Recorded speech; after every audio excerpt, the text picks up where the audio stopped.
I drove 2 hours with homemade chicken soup to surprise my sick sister, but when I arrived, I found balloons, champagne, and my entire family celebrating just without me. And in that moment, I realized I wasn't really part of this family anymore. My name is McKenzie Walker. I'm 28 years old, and for most of my life, I've been the dependable one, the reliable daughter, the one who always showed up, always did the right thing. I live in Boston now, working as a senior brand manager at a marketing agency. It's a job I worked hard to get, and my parents used to tell everyone how proud they were of me, used to. 3 days ago, my mom called to say my younger sister Amber's graduation party was canceled. She said Amber had come down with a bad fever, sore throat, chills, all of it. The party was off. She sounded a little strange on the phone, like she was nervous or holding something back, but I didn't question her. Instead, I told her I'd drive down anyway. I wanted to surprise Amber with her favorite homemade chicken soup, just like mom used to make when we were kids. It was a 2-hour drive from Boston to Framingham, and the soup rode shotgun in a cooler bag, sloshing softly every time I turned the wheel. I remember thinking how excited Amber would be to see me, how grateful she'd be, but I had no idea what was actually waiting for me. Our family has always celebrated everything in a big way. Birthdays, report cards, new jobs, it didn't matter. Dad would grill burgers in the backyard. Mom would bake her famous red velvet cake. Aunts, uncles, cousins, everyone showed up. And growing up, I was the star child, first to make honor roll, first to graduate college, first to land a six-figure job. I never thought it made me better than my siblings. I just figured I was making a path they could follow. Amber was always different, free-spirited, creative. While I was making color-coded study guides, she was painting murals on her walls. While I studied marketing, she studied art history. I admired her. Even when Dad said art was a hobby, not a career, she didn't listen. She followed her passion. So I was proud of her, genuinely proud. Her graduating from UMass Amherst was a big deal, and I had already bought her gift, a professional-grade camera to support her photography dreams. I was ready to celebrate her. But apparently no one was ready to include me. I tried calling Mom on the drive, straight to voicemail. Dad didn't pick up either.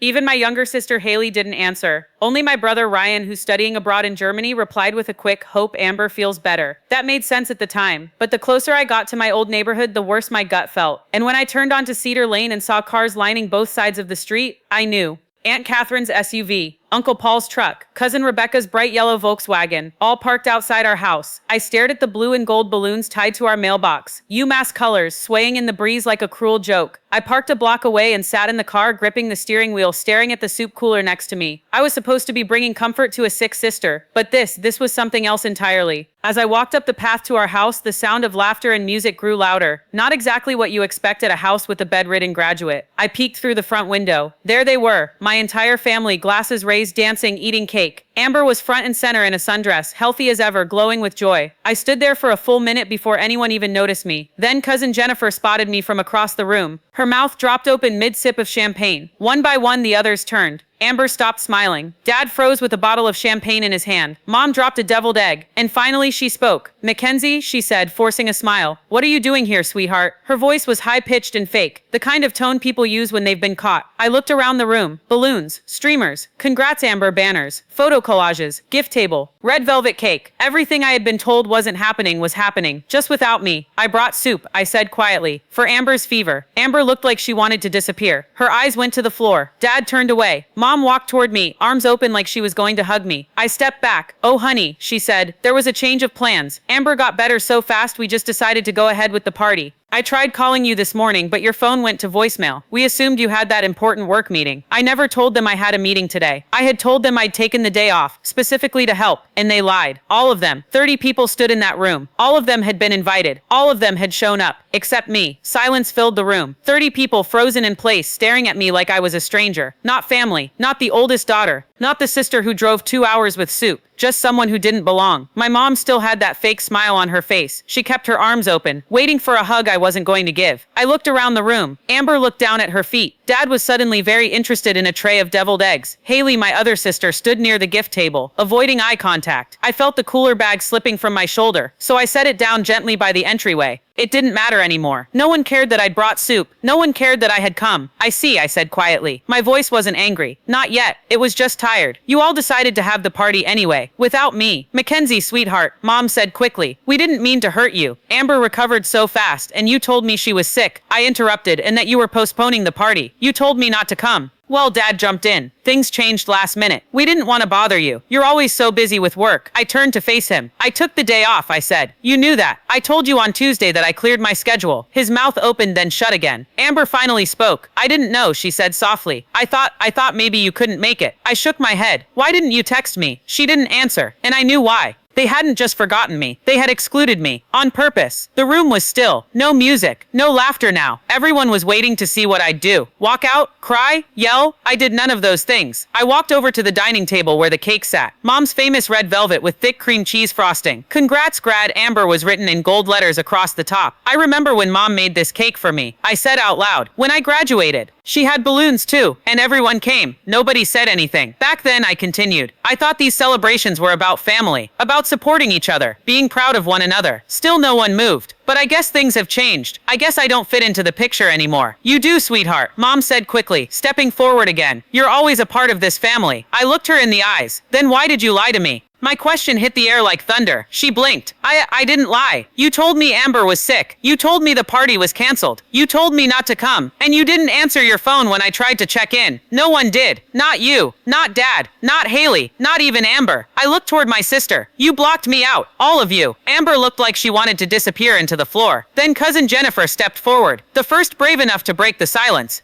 Wait, she said slowly. You weren't invited? There was a wave of murmurs. No, I said clearly. I was uninvited. People looked at each other. Some uncomfortable, others confused. My Uncle Paul scratched his head. That's not right, he said. You're the big sister. Cousin Rebecca nodded. You should have been here. Now even people outside the immediate family were starting to notice. I turned back to Mom. I don't need cake, I said. Or balloons. Or parties. She looked at me, surprised. I just needed to feel like I mattered to you. Her mouth opened again, but no words came out. And maybe for the first time in my life, I had nothing left to say to her. I bent down, picked up the soup bag, and turned toward the door. As I opened it, the cool spring air hit my face, and I realized I wasn't sad. I was free. I didn't go home right away. Instead, I sat in my car for 10 minutes, just breathing.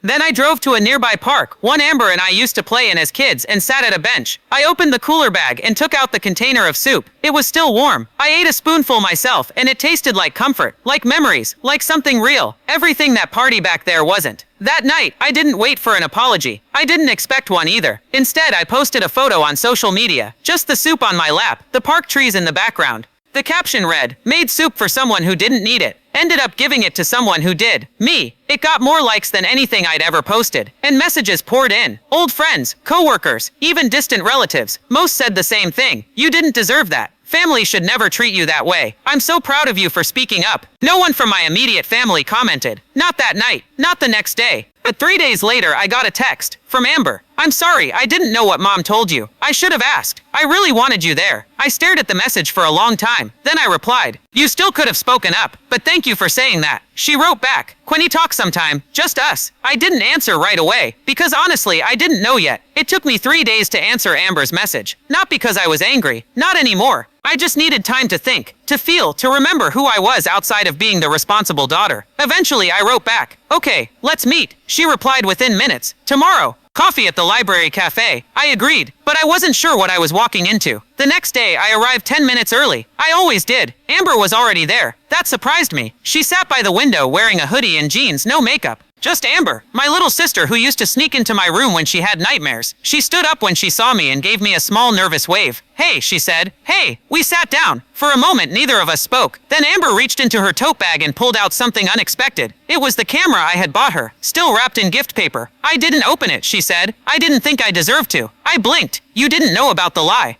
I asked. She shook her head. "Mom just said you couldn't make it, that you had a work emergency and told her to go ahead without you." My stomach twisted. She really said that. Amber nodded. I didn't question it. I figured, I don't know, maybe you were being you. Always busy, always distant. I looked down at the table. Maybe that's how they had painted me. The workaholic sister who moved to Boston and stopped caring. Except I never stopped. Amber leaned forward. "I'm not defending what they did. It was wrong. But I think they've been rewriting who you are in their heads for a while now." "What do you mean?" She took a deep breath. "Mom says you think you're better than everyone. That you judge us. That you don't need family because you have your big job and your fancy apartment." My chest tightened. "I've never said that." "I know," she said softly. "But they tell themselves that to feel better about pushing you away." She paused, and I let them. There it was, the thing I hadn't wanted to hear but needed to. I stayed quiet, letting the words settle. Amber looked guilty, playing with the sleeve of her hoodie. I think I was jealous, she admitted. You always had it together. Straight A's, awards, college offers, and I barely scraped by. I looked up. You were never less than me, Amber. You were just different. She smiled sadly. Mom didn't see it that way. She used to say, why can't you be more like McKenzie? Even when I was in college, even when I was already doing the best I could. That hit hard, because I realized something. They had used me against her, and now they were using her against me. I hated how she'd compare us, Amber continued. But then when you started pulling back after moving to Boston, it got easier to pretend you didn't care. I always cared, I whispered. She nodded. I believe you now. Silence again. But it felt different this time, like healing had started. Slowly, Amber finally slid the wrapped camera toward me. I want you to give this to me again, she said. For real this time, with both of us present. So I smiled, unwrapped it myself, handed it to her with both hands. Congratulations, Amber. I'm proud of you. She grinned. Thanks, McKenzie. I'm proud of you too. After coffee, we took a short walk around the park near the library. We didn't talk much, just laughed at ducks and watched a little girl chase bubbles with her dad. It felt good, like sisters again, like how it used to be. That night I got another text, but not from Amber. It was from Haley. Hey, can we talk sometime soon? I think there's something you need to know. About Mom and the party. Something you need to know. I stared at the screen. Something about her wording made me uneasy. Was there more? I replied, sure. Tomorrow evening? She agreed. The next evening, I met Haley at a bookstore near her apartment. She looked serious. She wasted no time. Mom lied to everyone, she said. Not just you. What? She told us you were too busy. That you didn't want to come. Even to me and Dad. Said you had a conference call and didn't care if the party happened without you. I felt dizzy. She told me it was canceled, I said. Haley nodded. I know. She didn't want you there. She wanted it to be Amber's day, without you overshadowing it. That word hit me like a punch. Overshadowing. Haley looked pained. She always says it. McKenzie makes everything about herself. McKenzie will steal the spotlight. Amber deserves a moment without her. My heart cracked open. That wasn't just one mistake. That was a pattern. A belief. A choice. They hadn't forgotten me. They had erased me. I stared at my sister. Did Dad know? She shook her head. I think he just goes along with Mom. Easier for him. And you. Haley swallowed hard. I kept quiet, but after what happened at the party, after seeing you stand there with that soup, I realized I'd been wrong. She looked me in the eyes. I'm sorry, McKenzie. Truly. I went home that night and sat in silence for hours. I looked at old photos. Me with my siblings. Me holding Amber as a baby. Me helping Haley ride her first bike. Where had that version of our family gone? Maybe it had never really been perfect. Maybe I was just now seeing the cracks. But I knew one thing. I wasn't going to let lies define me anymore. The Sunday after I met with Haley, I got a text from my mom. It was short, casual. Family barbecue next weekend. Hope you can make it. Amber will be there. Should be fun. No apology, no explanation. Just an invitation. Like nothing had happened. Like I hadn't walked into a fake story. Like I hadn't watched my entire family celebrate my sister behind my back, while pretending I didn't matter. For the first time in my life, I didn't respond right away. Instead, I stared at the message, then closed my phone. I needed to decide, stay silent, or speak up. It wasn't just about me anymore. It was about the version of me they had built. The one who was too proud, too cold, too busy to care. And I was done living inside that lie. I texted Amber first. Mom invited me to the barbecue. She replied, I figured she would. You okay? Yeah, actually, I think I'm going. Seriously, yeah. But this time, I'm not keeping quiet. She replied with just one word. Good. The following Saturday, I packed up a tray of grilled vegetable skewers, a few bottles of sparkling lemonade, and something else, a memory box. It was a cardboard box I hadn't opened in years, filled with childhood photos, handmade birthday cards from my siblings, my old varsity letter jacket, and a printout of the email I sent home after getting my promotion to senior brand manager, the one no one ever replied to. When I pulled up to my parents' house, the scene was familiar. Dad at the grill, cousins tossing beanbags in the yard, Aunt Catherine arranging chips into neat rows. Amber stood near the picnic table, holding a camera, snapping photos. She saw me first, smiled and gave me a small nod. I stepped into the backyard. For a few seconds no one said anything. Then Mom turned around. Oh, you came, she said, loud enough for everyone to hear, like I was the surprise guest, like she hadn't tried to keep me away before. I smiled politely. Yep, wouldn't miss it. Throughout the afternoon, I kept it cool. I made small talk, helped set up the dessert table, even took a few group photos. But I noticed things. The way Mom watched me, just a little too closely. The way Dad barely met my eyes. The way Haley kept glancing at me, like she was waiting for something. And maybe she was, because I had a plan. When it was time to cut the cake, another red velvet one. Just like always, Mom clinked her glass and said, before we slice into this, I just want to say how grateful I am to have all my kids here today.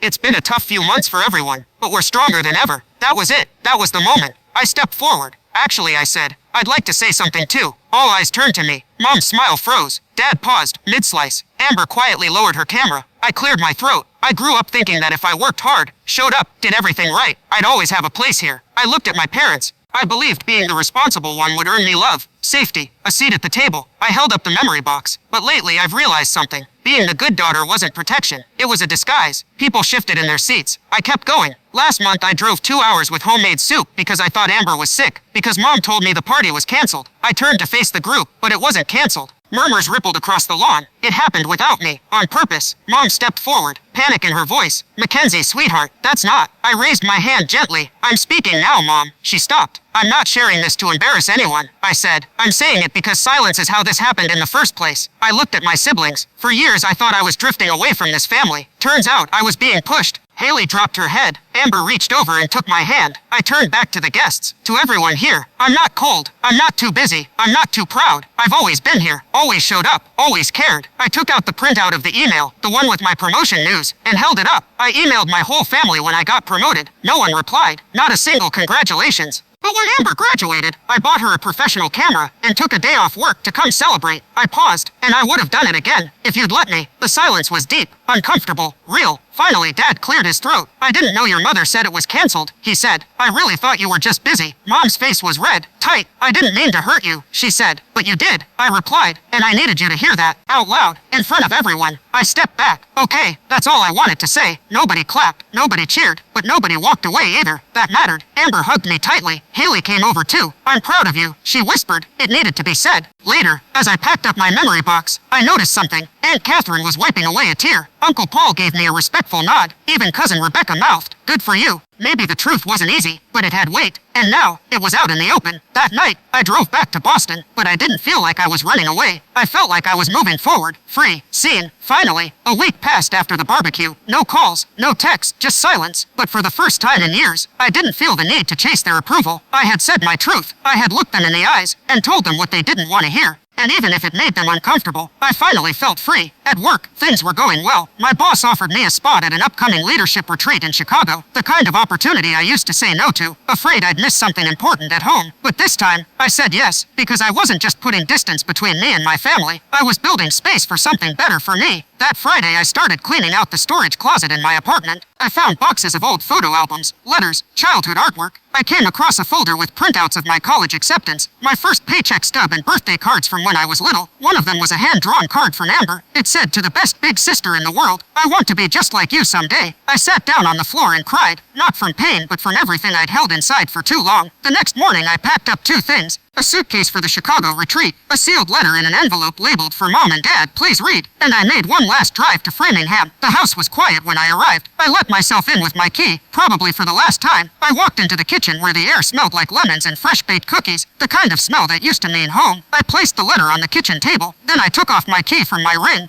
I set it next to the envelope. Here's what the letter said. "Dear Mom and Dad, this is the last thing I'll write to you for a while. Not out of anger, but for clarity. For years I tried to earn my place in this family through hard work, good grades, loyalty, and presence. When you needed something, I showed up. When my siblings needed help, I was there. I followed the rules, made sacrifices, and assumed that if I kept being the good one, I'd never be left behind. But I was wrong. The graduation party was not just an oversight. It was a message that said I don't belong in the parts of your life that matter most. Not unless I stay quiet and agreeable. You didn't forget me. You excluded me. That moment shattered something inside me that I've tried for years to protect. My sense of home. I'm not writing this to hurt you. I'm writing this to set myself free. I don't hate you, but I need space from you. To find out who I am outside of your expectations. To rebuild trust with myself before I can think about rebuilding it with anyone else. I love this family. I always have. But I can't keep shrinking myself just to stay welcome. So I'm stepping back for now. Please don't contact me unless it's with honesty, empathy, and respect. This time you have to do the work. With love, Mackenzie. No dramatic sin, no slammed doors, just peace. That evening, I checked into the hotel in downtown Chicago, ordered room service, and opened my laptop to prepare for my panel presentation. As I sat by the window overlooking the skyline, my phone buzzed. A text from Amber. "I heard about the letter. Just wanted to say I'm proud of you, and I'm really sorry for what happened. If you ever want to talk, I'm here. No pressure." I smiled. This was the start of something new. Not a perfect ending, but maybe a stronger beginning. In the weeks that followed, I got more messages. One from Haley, saying she was thinking of me. Another from Cousin Rebecca, who admitted she never felt fully seen in the family either. It turned out I wasn't alone. I had just been quiet, and now people were finally listening. It's funny how we spend our whole lives trying to protect a version of ourselves we think our families will love. But the The version that finally speaks up, that stops overgiving, that says this hurt me, that draws boundaries, is the one that deserves to be loved the most. I don't know what the future holds for me and my family. Maybe we'll find a new rhythm one day. Maybe we won't. But what I do know is this. I'm no longer afraid to take up space. I'm no longer afraid to leave the room if I'm not respected in it. And I'm no longer waiting for an invitation to matter. If you're watching this and you've ever been left out, lied to, or made to feel invisible, remember this. You're allowed to tell the truth. You're allowed to walk away. And you're allowed to start again on your terms, just like I did.